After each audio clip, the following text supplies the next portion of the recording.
Mes chers amis de Gourmandise TV, bien le bonjour en ce dimanche de Pentecôte.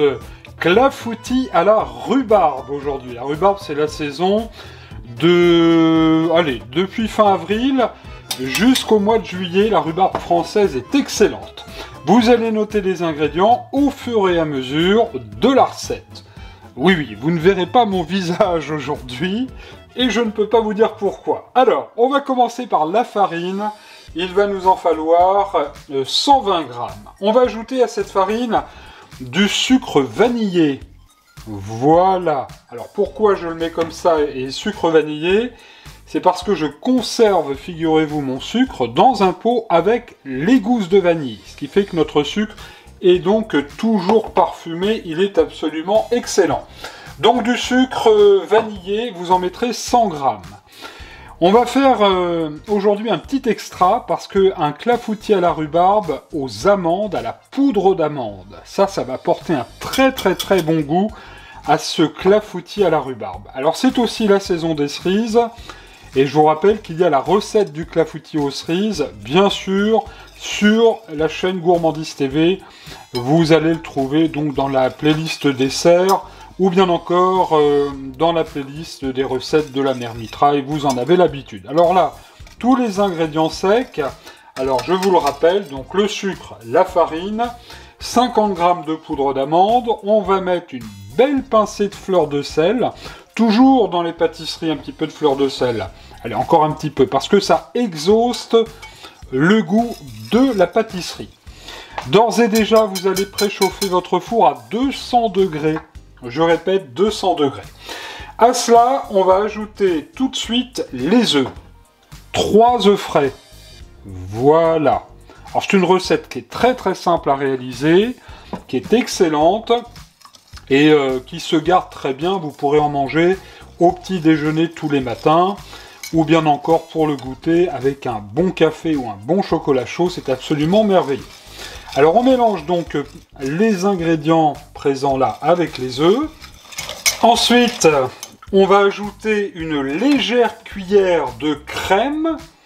Une petite cuillère de crème, normande bien sûr.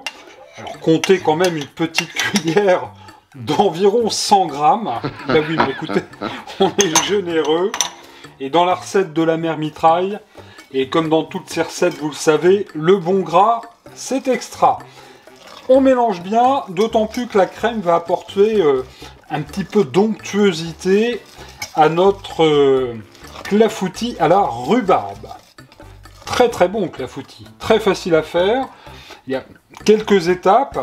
La plus dure des choses est d'attendre qu'il refroidisse pour pouvoir le déguster. Voilà, là j'ai tout bien mélangé. Vous voyez, la pâte commence à devenir un petit peu lisse. Elle est encore épaisse. C'est la raison pour laquelle on va ajouter tout de suite le lait. Alors, choisissez du lait frais, entier. C'est quand même beaucoup plus consistant pour faire une bonne pâtisserie. Et là, on va fouetter énergiquement les 50 centilitres de lait. Je répète, 50 centilitres de lait, un demi-litre, pour faire donc notre appareil à fard. Alors, on va fouetter bien énergiquement. Ensuite, je vais vous montrer, on va préparer notre rhubarbe, qui est là, qui est très belle. Et je voulais, à cet instant, vous remercier sincèrement, car beaucoup d'entre vous se sont rendus sur la page Le Bon Coin, la brocanterie gourmande de Gourmandise TV, et ont fait des achats cette semaine. Alors, je tenais à saluer celles et ceux que j'ai pu rencontrer, c'était l'occasion. Ils sont venus jusqu'à Gourmandise TV pour retirer leurs objets, et puis ça nous a permis d'échanger très sympathiquement. J'étais vraiment ravi en tous les cas de faire la connaissance de certains d'entre vous. Alors si vous aussi vous souhaitez acheter un petit bout de Gourmandise TV, je vous rappelle qu'on met en vente vaisselle, livres, objets du décor des recettes. Sur notre page Le Bon Coin, je vous mets le lien dans le premier commentaire de cette recette.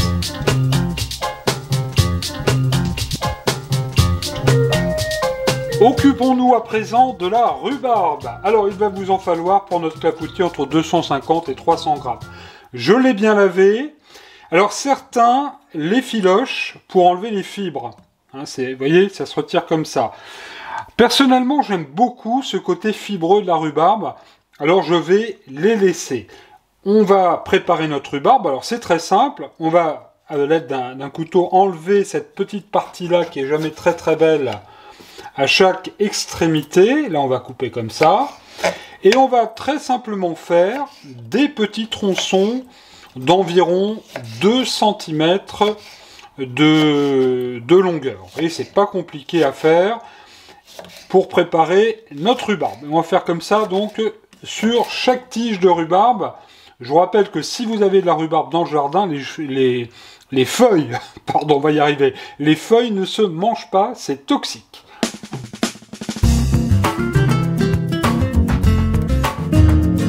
La suite est très simple, j'ai repris mon appareil, vous voyez que c'est un peu liquide, hein, un peu comme une pâte à crêpes, un tout petit peu plus épaisse.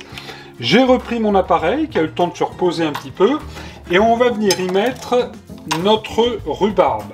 Ça va faire un superbe clafoutis. On va bien mélanger. Vous allez prendre ensuite votre moule. Là, j'ai pris un moule à manquer 22 cm de diamètre. Vous prenez n'importe quel moule, celui qui vous convient. Alors, je l'ai légèrement beurré, vous voyez. Prévoyez quand même 30, 40, 50 grammes de beurre, parce que le beurre, c'est excellent. Je rappelle que le bon gras, c'est extra. C'est pas la mère mitraille qui va nous dire le contraire. Ça, c'est vrai, ça. Alors, on va mettre tout simplement maintenant notre appareil avec la rhubarbe dans le moule à manquer. Voilà. Allez, 2-3 morceaux qui nous restent. Et ça fait juste ce qu'il faut.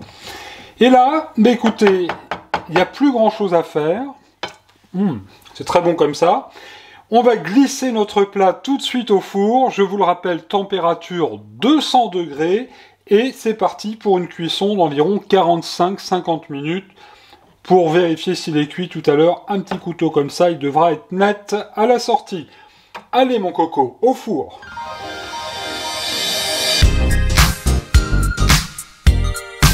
Sorti du four, ouh là là, alors ça sent très très bon, regardez cette belle couleur.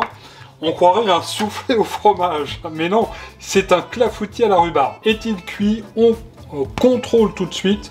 Vous voyez, la pointe du couteau ressort net. C'est cuit maintenant, il va falloir laisser refroidir, j'en bafouille, pour pouvoir le déguster. Voici notre beau clafoutis à la rhubarbe amande, démoulé, tout prêt à déguster. Il ne me reste plus qu'à vous souhaiter évidemment un bon régal. Merci de votre fidélité à Gourmandise TV. N'oubliez pas de jeter un petit œil à la brocanterie gourmande de Gourmandise TV. On se dit à très bientôt sur la chaîne de toutes les gourmandises et surtout, bon régal!